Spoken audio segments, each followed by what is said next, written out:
Get up the middleweight a couple times. How's it feel about going up? No, you did in the middleweight. We started at middleweight. We started at middleweight. Oh, you did? Okay. We started at middleweight. First, I think the first 5 to 6 fights was at middleweight. And then, no, more than that. I think the first 7 fights was at middleweight. We fought up to middleweight. Even after Donnie Orr, after the Richie Pearson fight.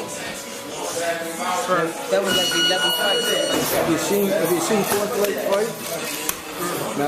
Never seen the fight. Yeah. He's a fundamentally sound boxer, is what he announced it. You know? He gets busted up around here sometimes. We'll see. About 6'2", I think. What are you, 5'9"? 6 foot. Give or take 4 inches. Iverson was 6'3". Now it's going to be a 10-rounder, and how do you feel about we understand that Cox asked me to say... 8 rounds.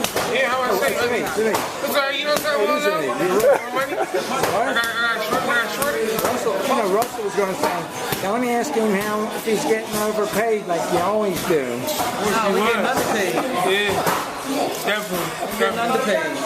I really, I feel some type of way about this fight, but it's expected. And what's expected right now is you got an up-and-coming kid, and you really want to see what he can do. So you're coaching him along just right to getting in position where people are recognizing. They want to put him on cards. He'll sell tickets wherever he's at. They did that. That was their goal.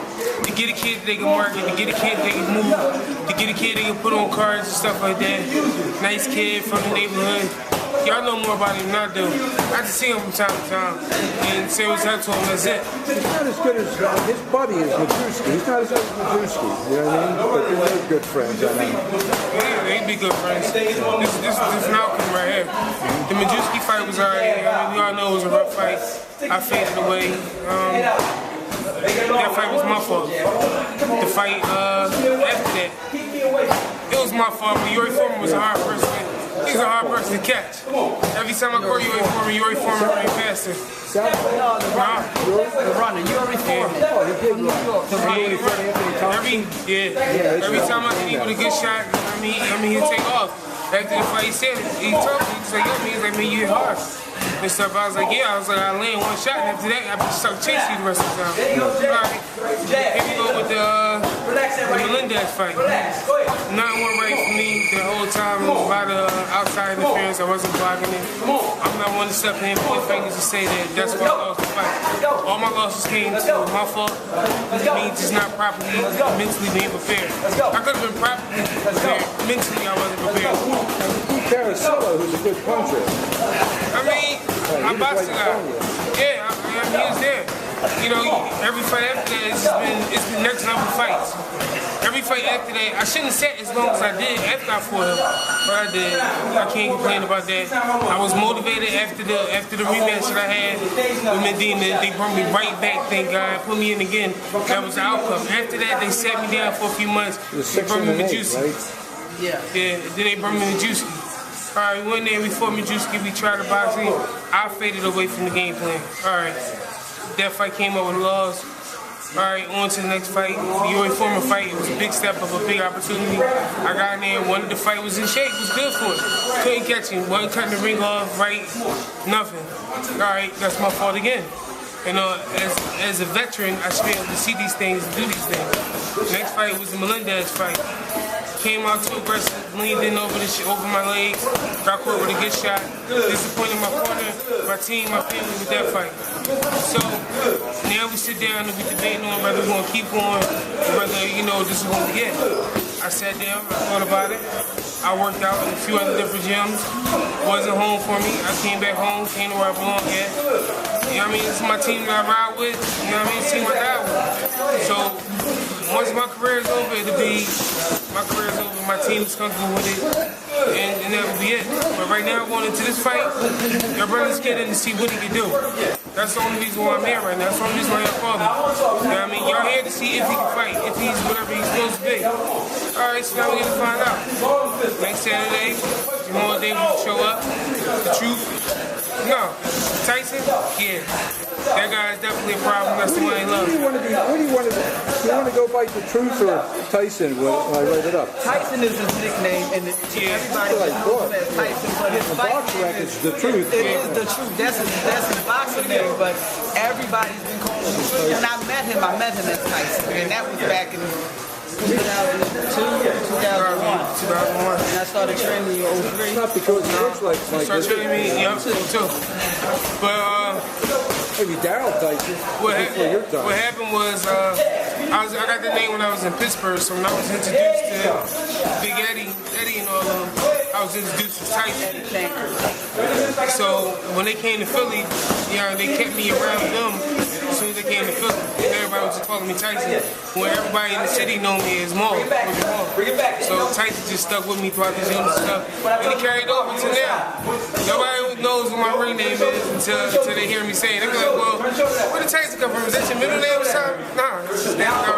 They'll get you borrow money and you get all these different names. I'm telling you. You know what I mean? But, I feel good and stuff. I like it. I love what I do and stuff. My team, my family, they brought me a great atmosphere going into this fight. And I don't have no choice but to fulfill what everybody else is seeing. And that's just it. 160 contract, right? Yeah, 160.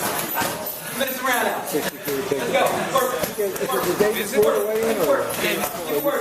You even take it out? No. I don't know. That's all right. Sure. They seem to know a lot. I didn't know I was doing the seminar. I know what the contract said. No, it's a. We knew what it said at the beginning. I was with him yesterday. Now his trainer's going to have 2 other fighters on the card. His trainer's good friends with Richie Cake. I thought it was Richie's brother. I remember his trainer. When I saw him in the corner with him in one of the fights. Quiet guy, nice guy. Yeah, I see him all the time. We've been on the same card together various times. We're very respectful to each other. I mean, this is He actually has a barbershop. nothing personal. This is business, Well, I'm not crazy when I like 2 guys. Yeah, they're bringing the kid along. Jamaal is a test. It's no secret. We're here to make this kid look good. We're here for this kid to get a good win on his record, to get a name on his record. There's no secret. The thing is, sticking to the game plan and being the best Jamaal Davis he can be, the Tyson that we know, we upset the apple cart. That's what he has to do. We got to upset the apple cart, but it's no secret why we're here in this position right now. And it's in large in part because of how he showed up for his last few fights. So the hole has been dug and it's very deep. It's a long way to climb out of it. And this will be a stepping stone. Be the first step to come up out of that hole. So, not having a win since 2012, does that give you extra motivation? It's extra motivation, and it's also it's a disappointment. It's also a disappointment, because like I said after that and stuff. Even though I was in the gym and I was asking for fights, I was just sitting there.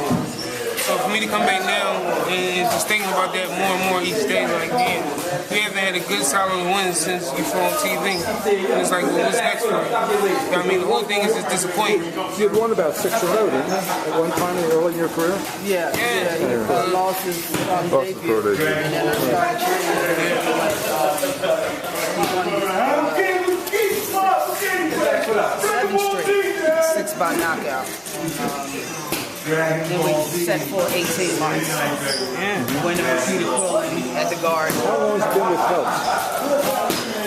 Since 2-3 years? Or no. Not that long? Longer? We're going on 6 years. Oh, really? 6 years. Right after we flew Chris Hall, when he saw us fight Chris Hall when he saw, Chip, can y'all hold it down a little bit? They can't hear. They're recording. Thank you. After we fought Chris Hall at the Armory back in 2010.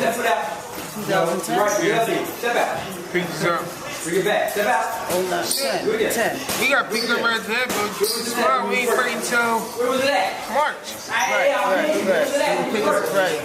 Okay. What was the word? I think about 4 years. All right, well, what happened? It seems like it's longer I'll than look it that. up. It seems I mean, this but this is the second year into the second Yeah, contract. Now, how long have you known about this Go to fight? that now. There you go. There you go. There you go. There you go. There you go. There you go. Because there's rumors you were going to fight Harry Yorgi at one time. Go to school now. I mean, Harry pulled out the fight. Right. Fight Harry, You watch me. Harry, he has some type of injury. Now, one more round.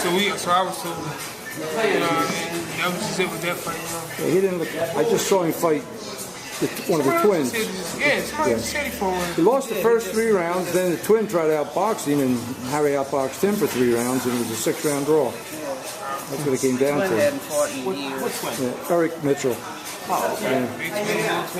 Big twin? The little one. I said, Oh, it was a little twin. I thought it was a big twin. You didn't tell him that came here from he fought Eric. He didn't fight Aaron. Aaron has a good record. Aaron don't fight no more. Oh, you know? So there's like, you wait. Well, I thought he was going to weigh in, then Aaron would show up at the fight. That's what I said to him.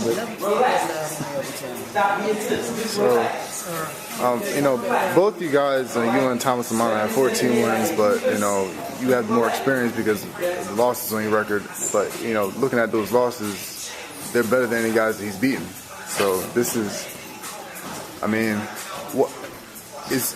do you think the difference in the fight might be, you know, you came up hard, whereas he came up too easy? I think that's a big difference maker.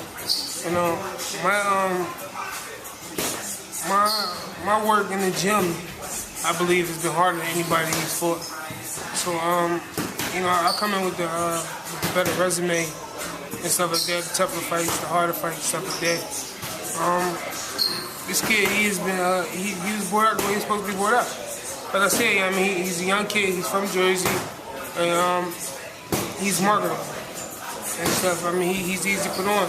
I think one time y'all had him on a top rank card, and he was like his first pro debut or something like that. You know what I mean? You can put him on because of where he's at. Y'all can keep him moving because of where he's at. You know what I mean? He's going to sell tickets there. So every promoter's going to want to put him on and stuff. Russell picked him up.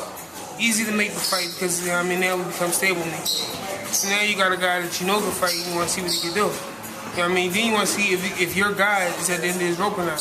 So let's put him in there with this guy. Let's see what he's capable of.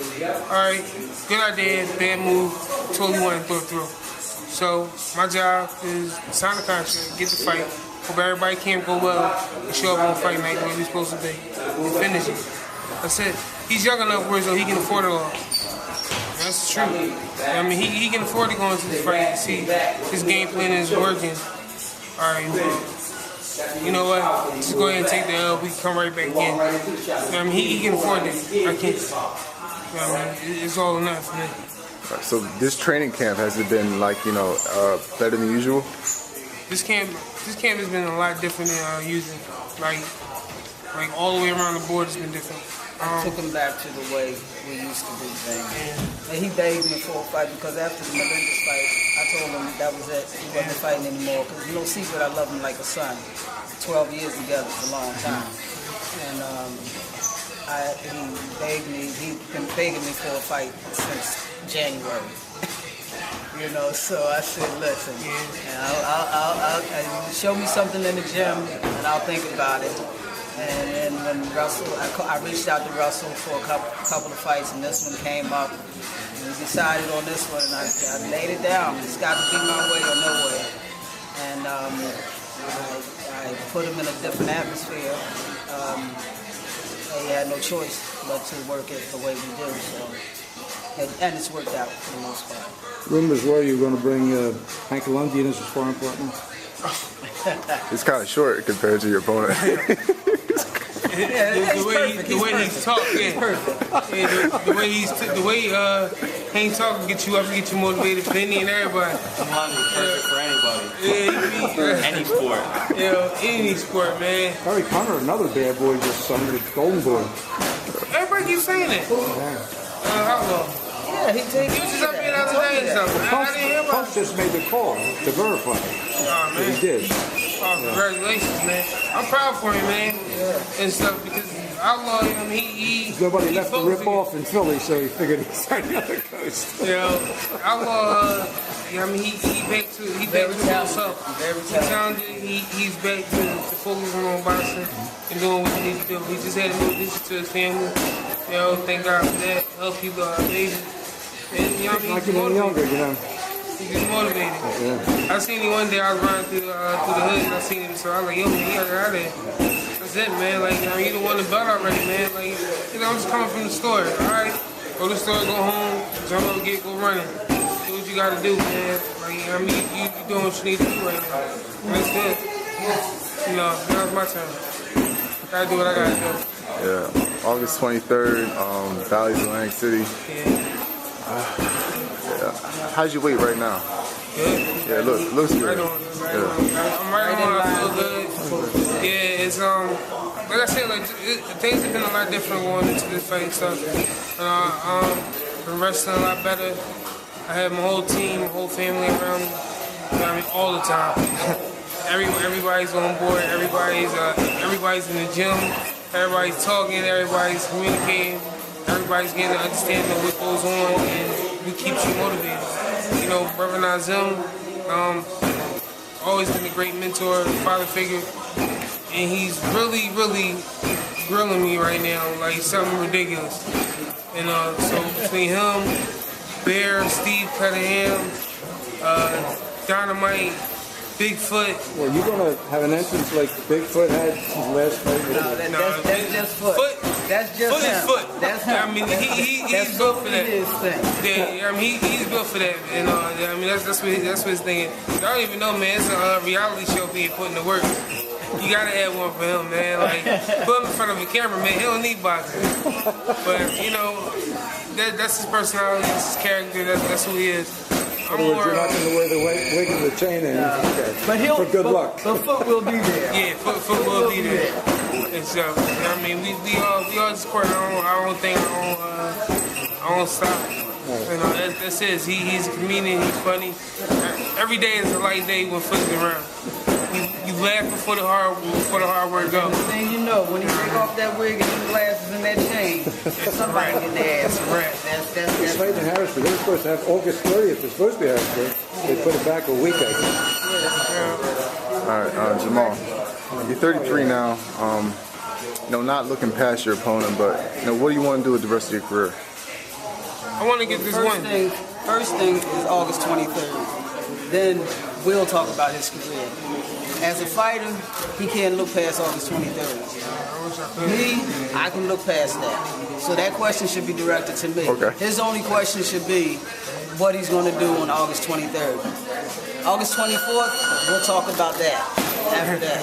But, you know, so right now, Jamaal Davis' total focus is on August 23rd and the man across the ring from him, Thomas Cornflake Lana. As far as his career, we'll discuss that after we seal this win. Okay. So, just, you know, to clarify a little bit, like sometimes people go into the fight and whether they win or lose, they say, you know, this is it for me. But I'm assuming that y'all want to continue if, you know, you get this win. We continue. Yeah. We continue. We want to get it. We continue. So, but like you said, the motivation for the fight has been different. Only thing I really see right now is the 23rd. You know, I wish I did have a fight where I could say, well, you know, after I beat this dude, I'm gonna go get the dust off this one. I can't do it. Them privileges is gone. So now we gotta just worry about being able to beat this dude. Get past this one, we gotta do it. I mean, y'all know more about it. Y'all seen it more than I did. I'm just looking forward to it. The whole focus is, again, be the best Jamaal, the true Davis, a.k.a. Tyson, that you can be. Cornflake just happened to be the man across the ring. That's it. That's it. S-H-A-R-R-R-O. Yeah. Sure. Dude, how do you expect Cornflake to fight? I expect him to try to keep him on the outside. Yeah. And try to win. I mean, because everybody has a plan until they get hit. Right. So, Pretty much. To your advantage, he will, if he gets hit, he'll fight. I don't think he'll run, which is like your reform, which is to your advantage. yeah, no, he ain't gonna run. He's not hard. He's gonna stay there and fight. You know, I mean, he's came up here and boxed with Joey Williams. I've seen him spar. He said he's one of the few guys he hasn't sparred. Right. As a matter of fact, we were going to spar at one time, but we never put it together. And I'm kind of glad because it seems that every time we get a guy that we spar, I look up and the name comes up for us to fight. So I'm like, you know what? I got enough people in our squad to get it done. So that way we can kind of keep, you see what you see, but it's different when you're in there. Who besides you will be on the corner? Brother Nazim's going to be there with me. Bigfoot's going to be there with me. I don't know who You do cuts? Huh? Well, I'm not going to do cuts. No. I think I might do cuts this fight. What? I'm gonna do cuts this fight. We give this ball Hank London. He'll be cut.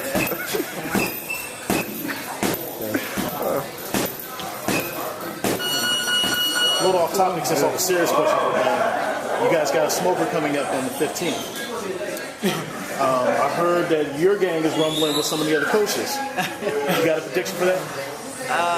Well, I expect whoever my kid fights, that kid's going to be looking at my kid's armpits trying to see what kind of deodorant he got on. You know what I'm saying? So when the referee does this is my kid. This is the other kid. Tomorrow and Saturday? Just tomorrow. Just tomorrow. You gonna be there? Yeah, I'll be the guy in the booth doing the music. That's just what I do at the show. You know, you kind of get to be jack of all trades when you roll with us. I had fun here, man, but you know, Schuler's Gym is more than just a gym and stuff. It's more than just I say my own and stuff. I mean, everybody here is family and stuff. You know, I think it's the best gym in the city. Right? Buzz, Crystal, yeah, This guy Buzz, thinks Crystal, Steel Miss Hands Spring. gym's the best gym. What? Yeah, you know what I mean? You know I would say my own gym, if anything. I think that Bally's gym is pretty good. Oh, my bad. You can't even sweat in there. Yeah, no, but I enjoy it here. This has always been home for me. So no matter what I was going through, and everybody pretty much know my past and stuff, but this has been the place that I've been able to come. Whereas I've been able to talk, I've been able to have people sit there to conversate as best they can, give me their advice as best they can. Everybody, I think, in here, everybody on my team, everybody that been through something. It's life-changing, and it's crazy. And so when I sit up here and I look at Brother Nye, and I remember when Brother Nye first had his stroke, and my older kid's mom just came out the hospital. The first place she went to after chemo, radiation, everything was to go see Brother Nye. And Brother Nye wasn't talking or none of that stuff. But when she came in there, he lit up. And it was just so crazy and stuff, you know, because he was responding and stuff. He was just about to start, Responded to him. yeah. You know what I mean? She responded to him. Yo, the whole time and stuff, you know, while she was passing, Brother Nye was there, Mama A and stuff.